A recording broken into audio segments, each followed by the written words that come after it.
What's up, guys? This is your local YN speaking about hip-hop, and for today's video we're talking about Drake. Now listen, this Iceman rollout flipped fast. The leaks hit the net and suddenly Drake went from being ice cold to full-on victim mode in the public eye. But here's the twist. The new info circling suggests Drake may have set some of this in motion himself, just not in the way anybody expected. Before we dive in, smash that like and subscribe, because once you see the chain of events behind this leak, the story Drake's been pushing starts to look a lot more constructed. We're about to break down how Drake, intentionally or not, has been shaping this narrative that the industry is out to get him. The problem? A lot of what's happening traces back to his own choices. From everything that's surface about these Drake leaks, timelines, features, and the chatter around OVO, the picture is messy. The meltdown, yeah, that was real. The random bagwork streamers, not part of some master plan. Drake didn't expect them specifically, but his own decisions set the stage for this entire collapse. Who blew the whistle? None other than DJ Academics. Drake Booster,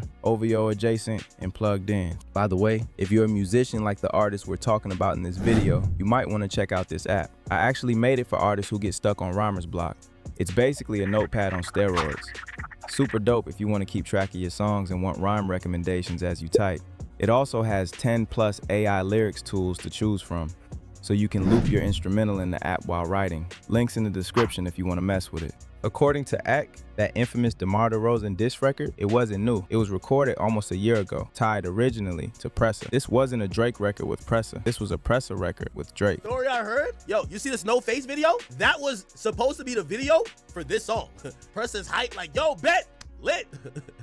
All of a sudden, Drake dropped the No Face video. So the video that supposedly Pressa thought was gonna be this song's video, because that's why they all mobbed up and shit, this was No Face. And that matters. Here's the alleged timeline. Drake tells Pressa, we'll run with this record. They even talk about a video. Ack says Drake floated a mall shoot idea. Pressa's hype, but then plans change. The concept gets recycled, the record gets shelved, and communication, dead. Fast forward to Iceman episode 2, Drake teases the same beat like it's his new moment. Pressa, watching from the sidelines, starts realizing he might be erased from a record that began as his shot. And if you followed Drake's playbook, this ain't shocking. Drake is famous for jumping on heat, reshaping it, and sometimes leaving the original artist stuck in limbo. I Love McConan, Roddy Ricch, countless shelf collabs. It's a pattern. Now the leak. Ack didn't say who dropped it, but let's read the room. If Pressa or someone around him still had the record, saw Drake rebranding it as his own, leaking it would be the only way to make sure Pressa's name stayed attached. And sure enough, the leaked version, Pressa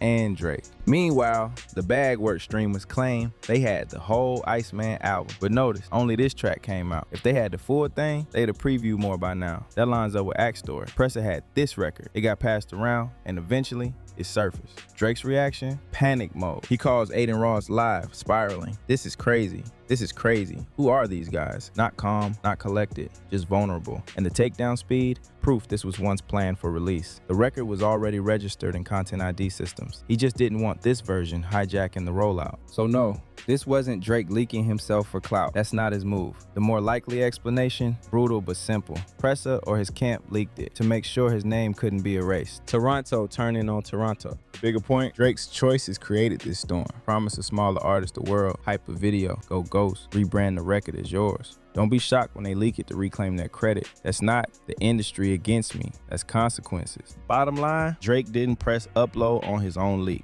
but his playbook, messy collaborators, careless camp, shaky ethics built the conditions. And now he's living the very karma he once laughed at when other rappers got leaked. The Iceman isn't frozen solid, he's melting before he even drops. So let me ask y'all, was this Pressa reclaiming his credit or just another messy OVO slip up? And does this mean Iceman is done before it even begins? Drop your thoughts in the comments, hit like if your team accountability, and subscribe for more raw breakdowns.